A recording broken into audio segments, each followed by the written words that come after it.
Welcome to American Old West Tales.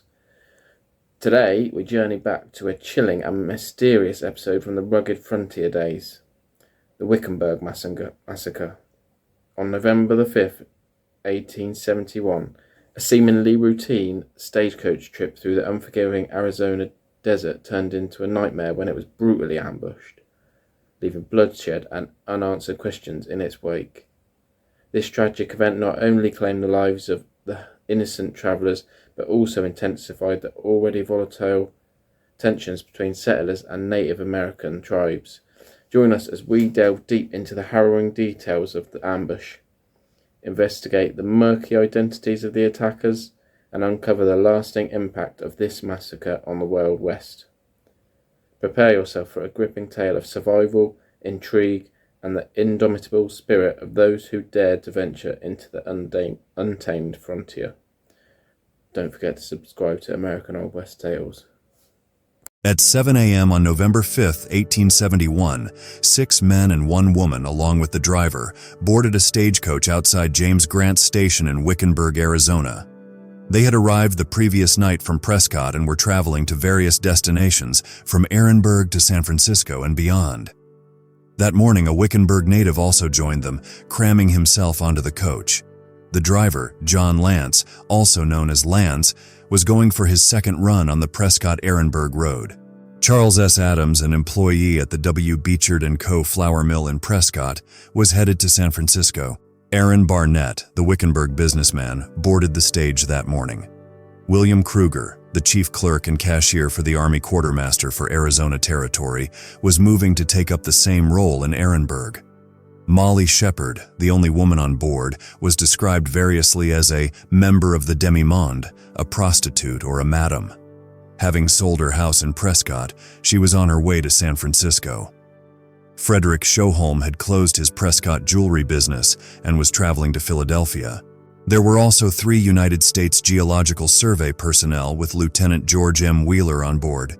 They had traveled through Arizona, Utah, Nevada, and California for over 6 months, and now they were all on their way to San Francisco. The survey's teamsters included William G. Salmon, a draftsman and topographer, Frederick W. Loring, a 21-year-old rising literary sensation from Boston, who handled secretarial duties. Loring and Adams opted to sit on top of the coach with the driver, while the others huddled inside against the morning chill. About 2 miles out of Wickenburg, Barnett suddenly yelled at Lance to stop the coach, claiming he had forgotten to do something. After that, he got off and began to walk back toward the town.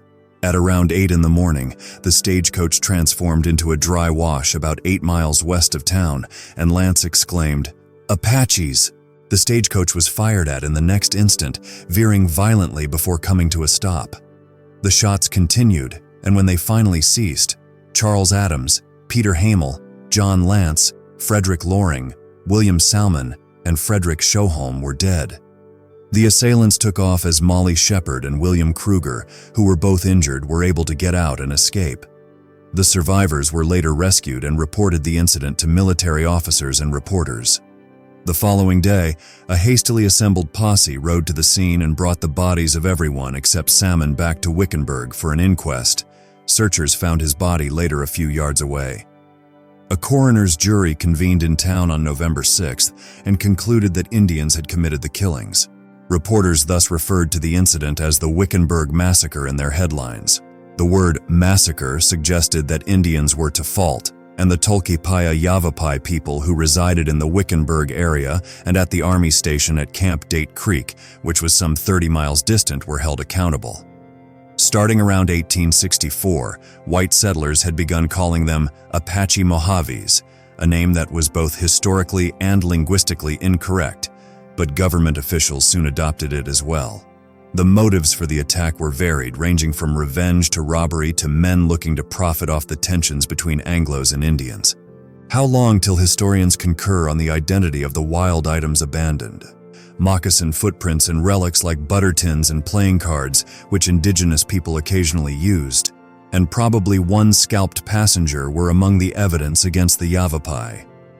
Posses tracked along footprints to Camp Date Creek, where they discovered greenbacks on a few individuals, probably from Shepard's or Kruger's bags. But there were other explanations that people in the area did not hesitate to discuss. For example, a Wickenburg woman reportedly told a local teamster not to take the stage because she overheard some Mexican men planning to rob it.